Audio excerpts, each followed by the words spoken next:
തുഷാർ വെള്ളാപ്പള്ളിയുടെ ഒരു പ്രതികരണം വരുന്നുണ്ട്. അദ്ദേഹം പറയുന്നത് കോട്ടയത്ത് ലവ് ജിഹാദ് എന്നുള്ളത് പ്രചാരണ വിഷയമാക്കുന്നത് സഭാ നേതൃത്വത്തിന്റെ അറിവോടെയാണ് എന്നുള്ളതാണ് NDA സ്ഥാനാർത്ഥിയുടെ പ്രതികരണം.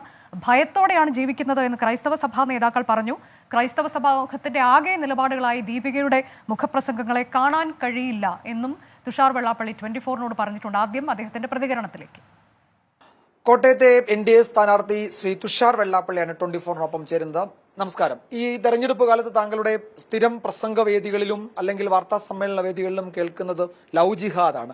മറ്റൊന്നും പറയാനില്ലാത്തത് കൊണ്ടാണ് താങ്കൾ അതൊരു വിഷയമാക്കി തെരഞ്ഞെടുപ്പിലേക്ക് ചർച്ചയ്ക്ക് കൊണ്ടുവരുന്നത് എന്നാണ് വിമർശനം. എങ്ങനെ പ്രതികരിക്കുന്നു?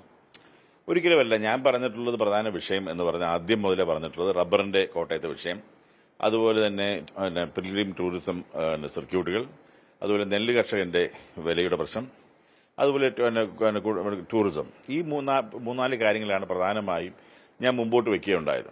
പക്ഷെ അതിനുശേഷം ഞാനിവിടെയുള്ള പ്രധാനപ്പെട്ട ചർച്ചുകളിലും സഭകളിലും അവിടെ പിതാക്കന്മാരും ഒക്കെ ആയിട്ട് കണ്ടപ്പോൾ ഭയപ്പെട്ടാണ് ഇവിടുത്തെ പല അച്ഛന്മാരും കാര്യങ്ങൾ ജീവിക്കുന്നെന്നുള്ളതും, അതുപോലെ ലവ് ജിഹാദ് എന്ന് പറയുന്ന കാര്യത്തിലൂടെ ഒരുപാട് കുട്ടികൾ പീഡിപ്പിക്കപ്പെടുന്നുണ്ട്, 4000-ഓളം കുട്ടികളെ കൺവേർട്ട് ചെയ്തിട്ടുണ്ട് എന്നുള്ള ഉൾപ്പെടെയുള്ള ഭയാനകരമായിട്ടുള്ള കാര്യങ്ങൾ അവരെന്നോട് ഷെയർ ചെയ്യുണ്ടായി. സഭയുടെ നിയന്ത്രണത്തിലുള്ള ദീപിക തുടർച്ചയായി എഡിറ്റോറിയൽ എഴുതുകയാണ്. ഈ വിഷയത്തിൽ താങ്കൾ കണ്ടിട്ടുണ്ടാവുമല്ലോ, BJPക്ക് എതിരാണ് എഡിറ്റോറിയൽ പ്രത്യക്ഷമായി തന്നെ. അല്ല, സഭയ്ക്ക് മുഴുവൻ എല്ലാ സഭകൾക്കും ദീപിക അല്ലല്ലോ ഉത്തരവ്. ദീപിക പ്രത്യേക ഒരു വിഭാഗത്തിന്റെ മാത്രമാണ്.